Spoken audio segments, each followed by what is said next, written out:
छत्रपती शिवाजी महाराज की जय। जय भवानी। जय शिवाजी।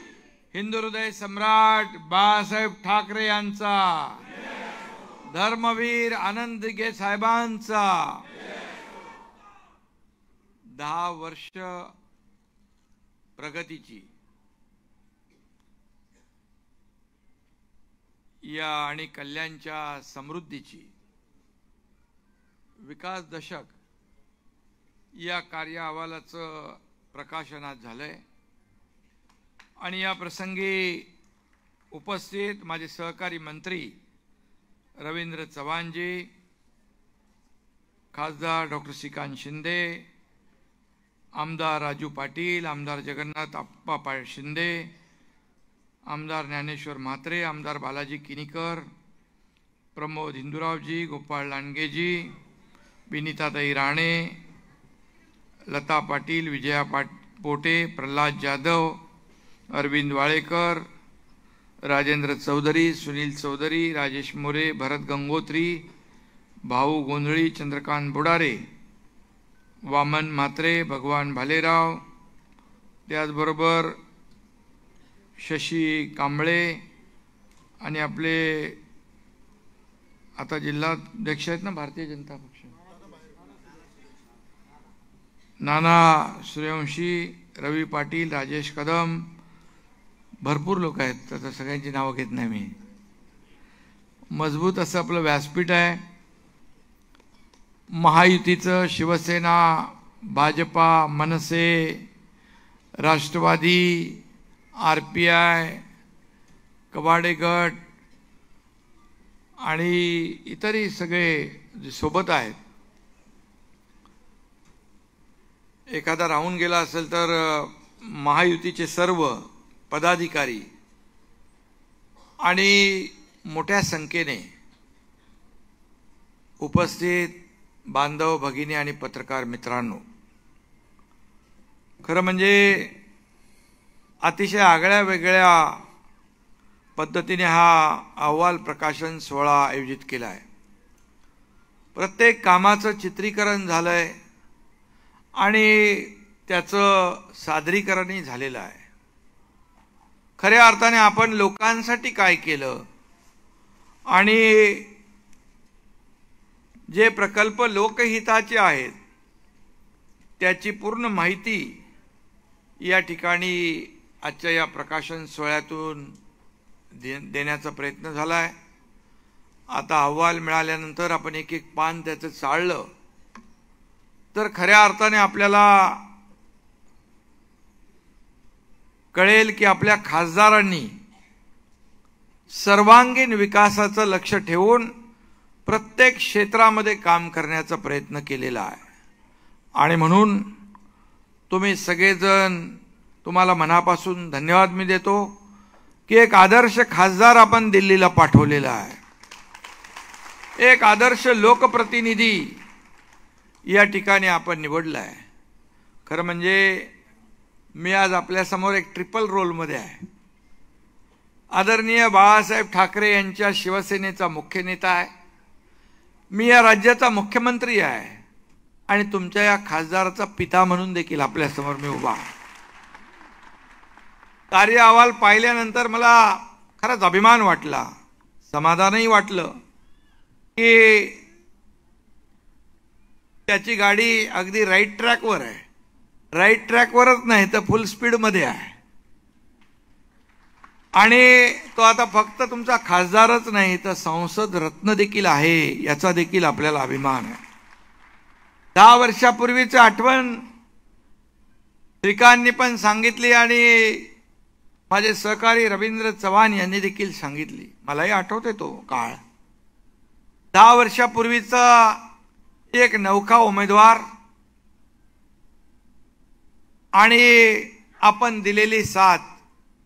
मला आठवतं त्यावेळेस कल्याण पूर्वमध्ये आपले रक्षा मंत्री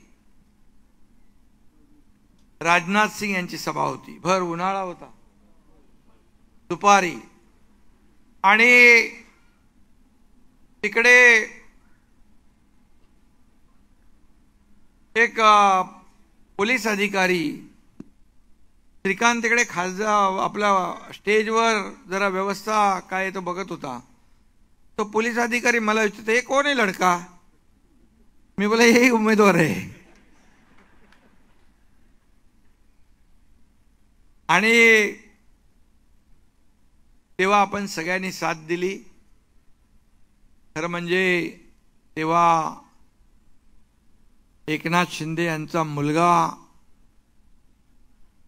डॉक्टर श्रीकांत शिंदे उमेदवार म्हणून आपल्या समोर येत होता.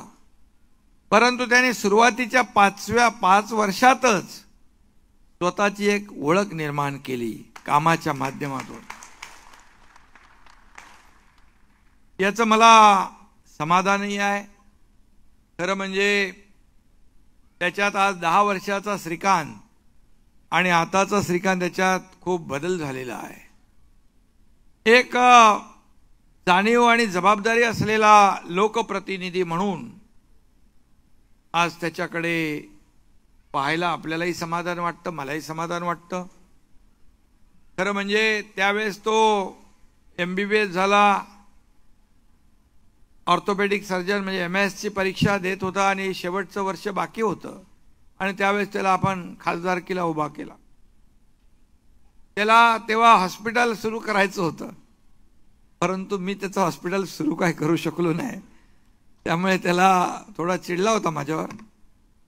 पण नंतर त्यांनी 10 वर्षामध्ये इतकी कामं केली की आपण ती पाहिली आणि या अहवाल प्रकाशनातून देखील आपण ती वाचणार आहात, अनुभवणार आहात.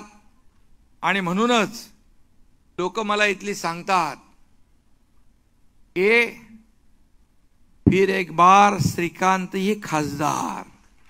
जसं आपण मोदीजींना म्हणतो फिर एक बार मोदी सरकार, तसं कल्याणची जनता त्यांना खासदार म्हणून कधी मतदान करतोय याची वाट पाहते. मगाशी आपले काय त्यांचं नाव टाटाचे माधव जोशी ते म्हणाले की श्रीकांतची उमेदवारी लवकर जाहीर करा. मी तर एवढंच सांगतो, या कल्याण लोकसभेतल्या मतदारसंघाने त्याला खासदार म्हणून त्याला स्वीकारलेला आहे आणि त्याला निवडून देण्याचा निर्धारही केलेला आहे. त्यामुळे बाळासाहेबांचे, दिघे साहेबांचे आशीर्वाद आणि मोदीजींनी ठेवलेला जो काही विश्वास आहे त्याच्या सदिच्छा त्यांच्या आणि मतदारांचे आशीर्वाद आणि आपल्या सर्व महायुतीच्या कार्यकर्त्यांची मेहनत, कष्ट, जिद्द यामुळेच एवढी डोंगरा एवढी कामं करणं श्रीकांतला शक्य झालेलं आहे हे त्यांनी देखील नम्रपणे सांगितलं आहे. खरं म्हणजे आज आपण पाहतोय की सर्व क्षेत्रामध्ये, सर्व विधानसभा क्षेत्रात लोकांना काय पाहिजे याचा अभ्यास त्यांनी केला. खरं म्हणजे एक लोकप्रतिनिधी अभ्यासू असावा लागतो. लोकसभेत बोलणं म्हणजे खूप मोठी गोष्ट आहे. लोकसभेमध्ये देखील त्याने भाषण केलं आणि चांगलं वक्तृत्वही त्याचं आहे. त्याने हनुमान चालीसा फटाफट बोलून मोकळा झाला. समोरचा माणूस म्हणाला हनुमान चालीसा आता आहे क्या?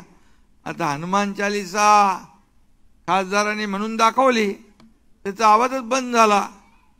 हनुमान चालीसा म्हणणाऱ्यांना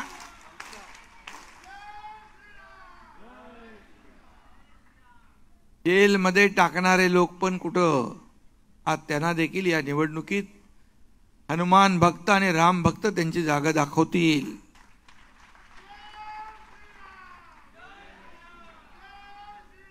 कारण केंद्रात पुन्हा मोदी सरकार येणार, मोदीजींची हॅट्रिक होणार. ही काळ्या दगडावरची रेग आहे हे कुणाला ज्योतिषाला सांगण्याची आवश्यकता नाही. आणि आपल्या सगळ्यांच्या आशीर्वादाने या कल्याण लोकसभा मतदारसंघातल्या मतदारांच्या आशीर्वादाने देखील तुमच्या या खासदाराची देखील हॅट्रिक होईल, यामध्ये देखील शंका नाही. मोदीजी, मी नेहमी सांगतो, ही निवडणूक ही एका मतदारसंघाची नाही, ही निवडणूक आपल्या देशाची आहे. ही निवडणूक आपल्या देशाच्या विकासाची आहे. आणि म्हणून मोदीजी आपल्या देशाला महासत्तेकडे नेणार आहेत. आणि म्हणून ही निवडणूक आपल्याला महत्त्वाची आहे. आणि खासदार डॉक्टर श्रीकांत शिंदे यांनी सांगितल्याप्रमाणे मग कल्याण, डोंबिवली, अंबरनाथ, उल्हासनगर, दिवा, मुंब्रा या साऱ्या परिसराचा विकासाला देखील आणखी गती देण्याचा प्रयत्न खासदारांकडून होईल, याचा विश्वास आपल्या सगळ्यांना आहे. एक विजनरी लीडर असावा लागतो. खूप लांबचं बघून आपल्याला काम करावं लागतं. दूरदृष्टी ठेवून पुढे 25-50 वर्षामध्ये या आपल्या मतदारसंघामध्ये किती लोकसंख्या होणार, अशा प्रकारचं एक विजन ठेवून काम करणारे आमचे महायुतीचे उमेदवार आहेत. आणि म्हणून तुम्हीच त्याला 2014ला निवडून दिलं, 2019ला निवडून दिलं, 2024ला देखील निवडून देणार आहात. आणि तुमच्या समोर हा खासदार जरी असला तरी लहानच आहे, त्यामुळे कधी चुकला तर नक्की कान पकडण्याचा अधिकार देखील तुमचाच आहे, हे देखील मी या ठिकाणी सांगू इच्छितो. आणि श्रीकांत डॉक्टर असल्यामुळे शरीर आणि आरोग्य फिट कसं ठेवायचं याची चांगली त्याला जाण आहे. कॅशलेस हॉस्पिटल महापालिकेचे मी उद्घाटनाला गेलो होतो.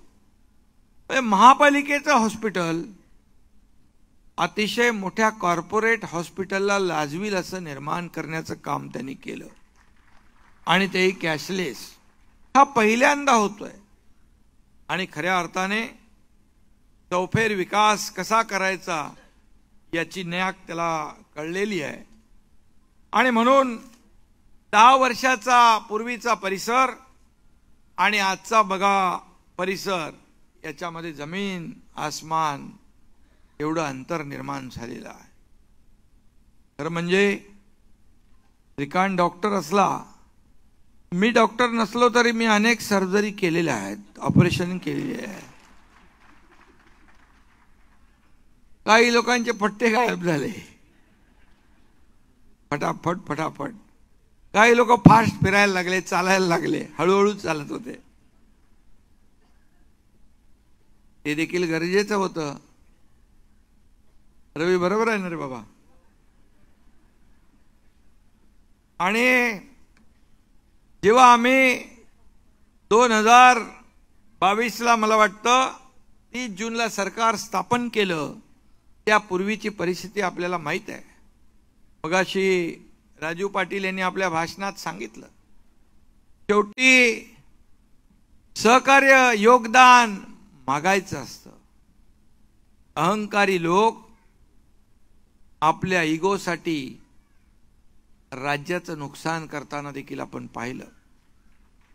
आणि म्हणून केंद्राकडून मदत मागणं किंवा राजसाहेबांकडून सहकार्य मागणं याच्यामध्ये काही लाज वाटली पाहिजे.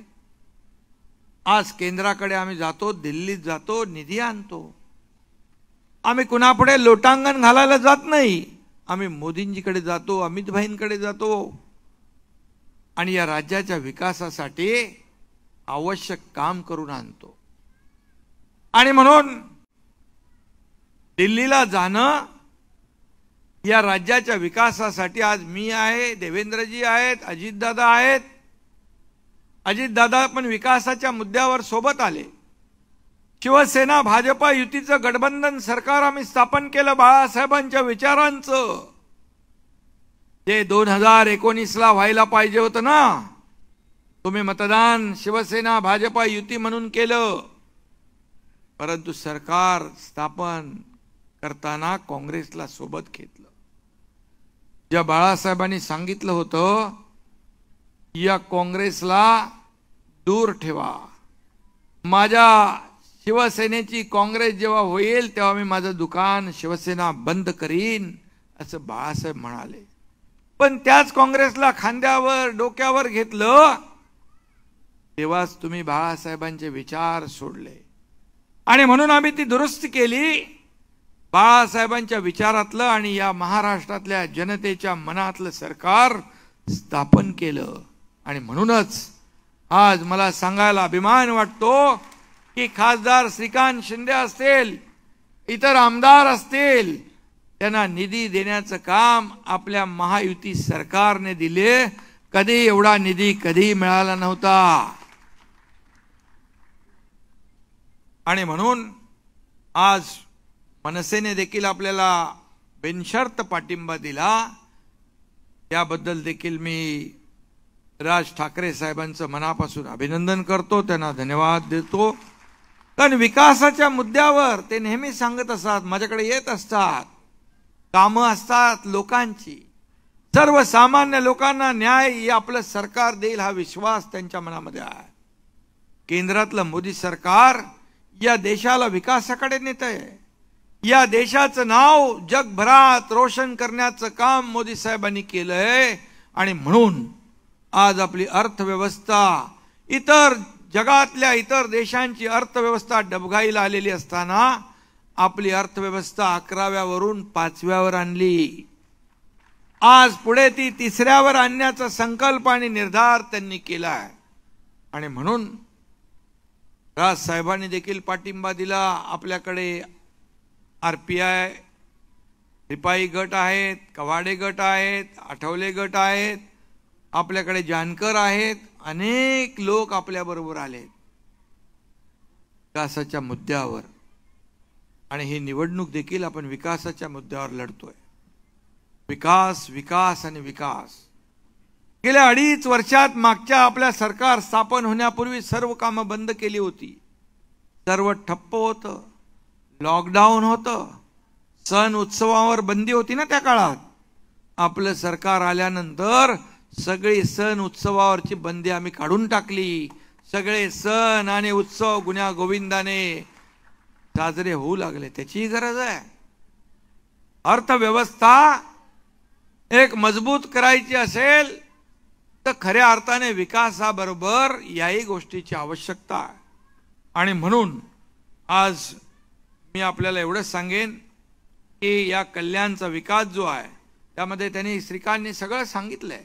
रेल्वे असेल, रस्ते असतील, शिव मंदिर असेल, अनेक विकास प्रकल्प असतील, हे सगळी कामं त्यांनी केलीत. सगळीच कामं झाली असं दावा तोही करणार नाही. कारण शेवटी शहरं वाढत असतात, त्याच्या गरजा वाढत असतात. आवश्यक सोयी सुविधा पुरवणं हे लोकप्रतिनिधीचं आणि सरकारचं काम आहे. आणि म्हणून या जिल्ह्यासाठी MMR साठी एका पाण्याच्या धरणाची आवश्यकता आहे. आणि ते धरण देखील आपलं सरकार बांधल्याशिवाय राहणार नाही. आज शासन म्हणून आपण शेतकरी, कष्टकरी, कामगार, माता भगिनी, युवा, ज्येष्ठ या सगळ्यांना आपण सोबत घेऊन पुढे चाललोय. केंद्राने 6,000 शेतकऱ्यांना दिले, आपण 6,000 शेतकऱ्यांना दिले. 1 रुपयात पीक विमा आज शेतकऱ्यांना 12,000 वर्षाला मिळणार. Direct DBT. 1 रुपयात पीक विमा योजना. महिलांना 50% ST मध्ये सवलत दिली. आज महिला भगिनी सांगतात आपल्या पतिराजाला, तुम्ही थांबा, मी अर्ध्या तिकिटात बाजार घेऊन येते. ग्रामीण भागात खूप याचा फायदा आहे. ज्येष्ठांना आपण सवलत दिली. 75 वर्षाच्या वरच्या सगळ्यांना मोफत करून टाकलं. हे सरकार आहे, हे सरकारचं काम आहे. आज खिशात पैसे नसले तरी सुद्धा कुठल्याही तीर्थक्षेत्राला जायचं आहे, दर्शन घ्यायचं आहे, एसटीत बसला गेला मोफत, जाऊन आला, इकडे तिकडे बघायची गरज नाही.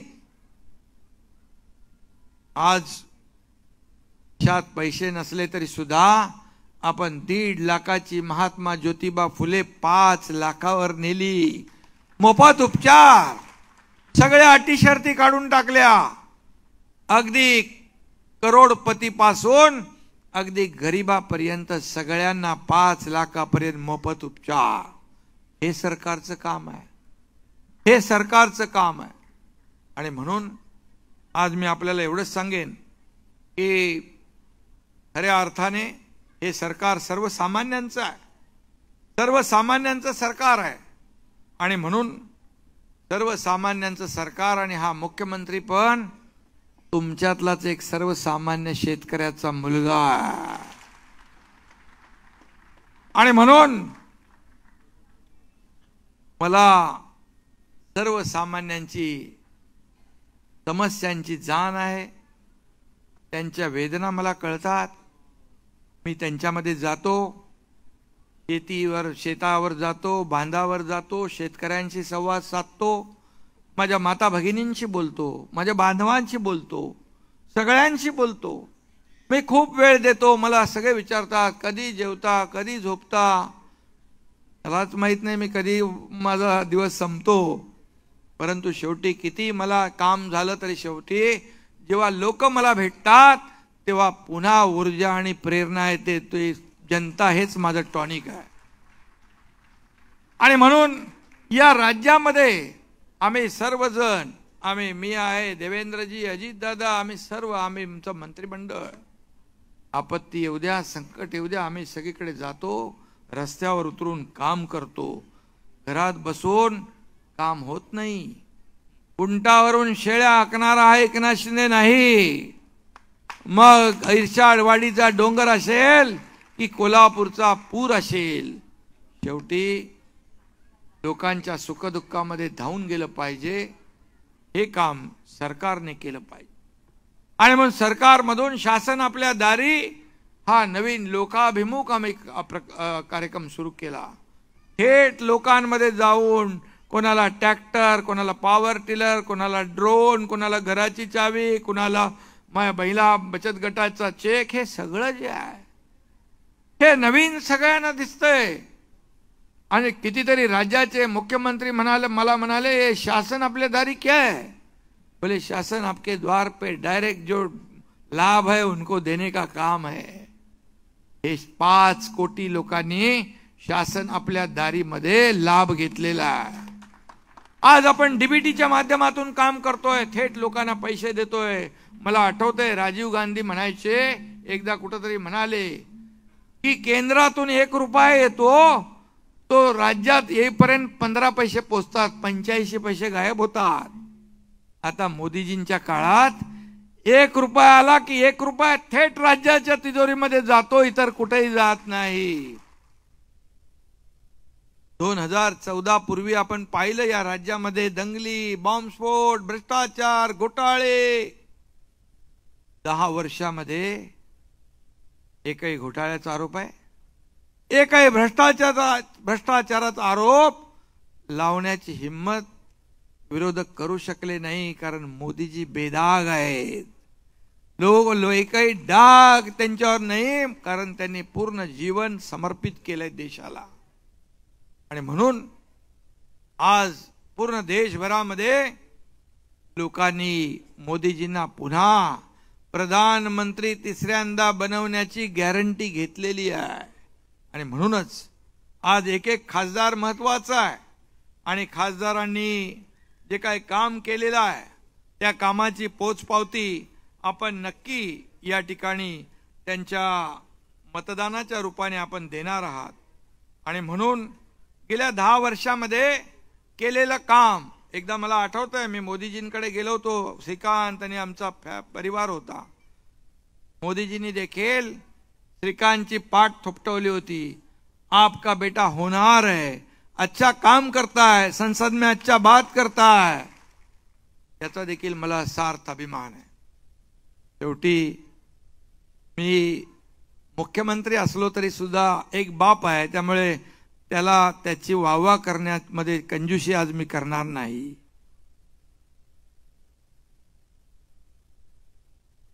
शेवटी काम बोलतंय.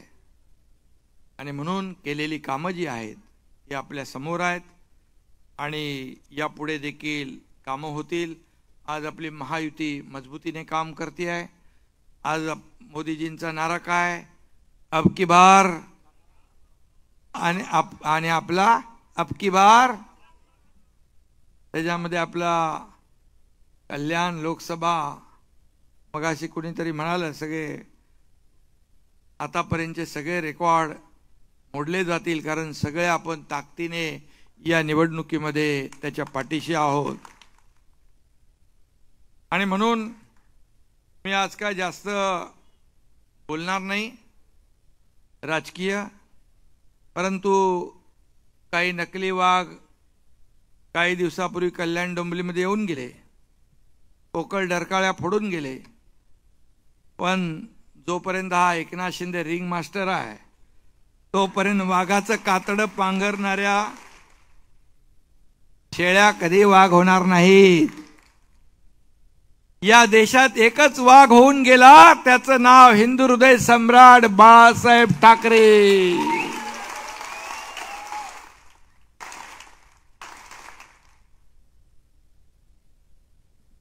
त्यामुळे या देशामध्ये आज अयोध्येत राम मंदिर झालं. बाळासाहेब असते तर भरभरून कौतुक केलं असतं. आज कल्याण लोकसभेत देखील सर्व समाजाचे हिंदू मुस्लिम सिख ईसाई सगळे लोक एकत्र आलेत. मला कालच श्रीकांतनी फोन केला. कधी मुंबऱ्यात गेलेला? परवा मुंबऱ्यामध्ये गेलेला.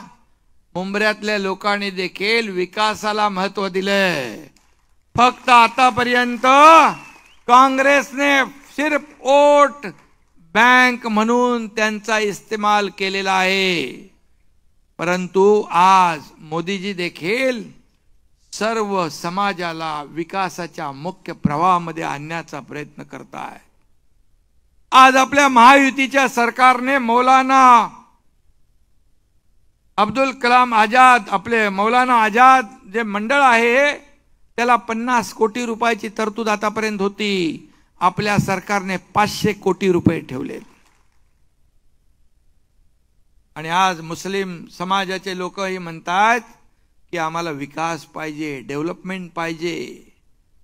एक हात से दो और एक हात से लो असं म्हणतात. तर आम्ही म्हणतो एक हात से दो और दो हात से लो.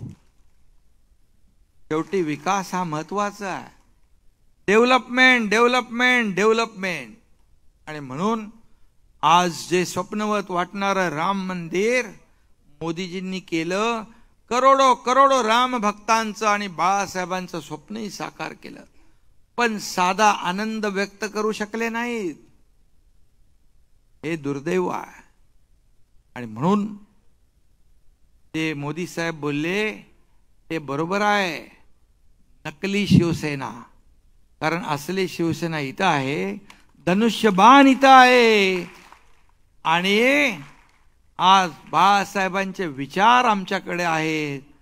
त्यांना बाळासाहेबांचे विचार नको, बाळासाहेबांचे आचार नको. त्यांना फक्त आणि फक्त बाळासाहेबांची संपत्ती आणि पैसा पाहिजे. 50 कोटी रुपये तुमच्या खात्यामधून काढून घेतले. मी क्षणाचाही विलंब न लावता त्यांना म्हणालो देऊन टाका, यांना विचार आचार काही नको, पैसे पाहिजे. आणि बाळासाहेबांचे विचार हीच आमची संपत्ती आणि ऐश्वर्य आहे हे मी सांगून टाकलेलं आहे. आणि म्हणून महायुती सरकार जे आहे हे सरकार काम करणार आहे. केंद्रामध्ये मोदी सरकार आहे. ते 10 वर्षामध्ये एवढं काम केलंय की 50-60 वर्षात करू शकले नाहीत. पुढे 100 वर्ष पण करणार नाहीत. अरे मोदी, तुम्हाला जर विचारलं तुम्हाला प्रधानमंत्री कोण पाहिजे, मोदीजी पाहिजेत का राहुल गांधी पाहिजेत? अरे स्वप्नात सुद्धा कोणी बोलणार नाही की राहुल गांधी पाहिजे स्वप्नात. कारण मोदीजींनी इस्रोच्या माध्यमातून चांद्रयानाचं यशस्वी लॉन्चिंग केलं. आपल्या देशाचं नाव जगभरात झालं. परंतु काँग्रेसला गेले अनेक वर्ष राहुल गांधीचं लॉन्चिंग करता आलं नाही. हे दुर्दैव आहे. आणि म्हणून आज चांगला दिवस आहे, त्यामुळे चांगलं बोलूया. थोडंसं बोलायला लागतं म्हणून बोललो मी. आणि म्हणून मी आज तुमच्या या लोकप्रिय खासदाराचं तुमच्या सगळ्यांच्या वतीने मनापासून मी मुख्यमंत्री म्हणून अभिनंदन करतो आणि एक माझा सुपुत्र म्हणून देखील मी अभिनंदन करतो त्याचं, आणि त्याला हे शुभेच्छा देतो. असंच काम सगळ्यांना सोबत घेऊन, सगळ्यांना विश्वासात घेऊन, आज तर व्यासपीठावर एवढे सगळे लोक आहेत, सगळे विकासाच्या आता काही निधीचं काय कमी पडणार, विकास हाच आपला मुद्दा आहे. आणि म्हणून सगळ्यांनी एकजुटीने येत्या 20 तारखेला धनुष्यबाणासमोरचं महायुतीच्या उमेदवाराचं बटन दाबायचं आहे. तुमचं एक मत, तुम्ही महायुतीला इथं दिलेलं मत डायरेक्ट तुमचं एक मत म्हणजे मोदीजींना मत मिळणार आहे. तुमचं एक मत देशाच्या विकासाला मत, धनुष्यबाणाला मत म्हणजे देशाच्या प्रगतीला मत. आणि म्हणून आज मी आपल्या सगळ्यांना विनंती करीन, या महाराष्ट्रामध्ये 48 जागा आहेत. जिथं जिथं आपले नातेवाईक, आपले पैपावणे, आपले सगळे सोयरे, आपले मित्र जिकडे जिकडे असतील तिकडे तिकडे आपण धनुष्यबाण असेल, कमळ असेल आणि घड्याळ असेल, हे 3 प्रमुख आपल्या निशाण्या आहेत. तिकडे आपण बटन दाबलं तर थेट मोदीजींना ते मतदान होणार आहे. आणि म्हणून एवढीच आपल्याला विनंती करतो. आणि पुन्हा एकदा श्रीकांतला खूप खूप मी शुभेच्छा देतो. धन्यवाद. जय हिंद, जय महाराष्ट्र. हॅलो धन्यवाद साहेब.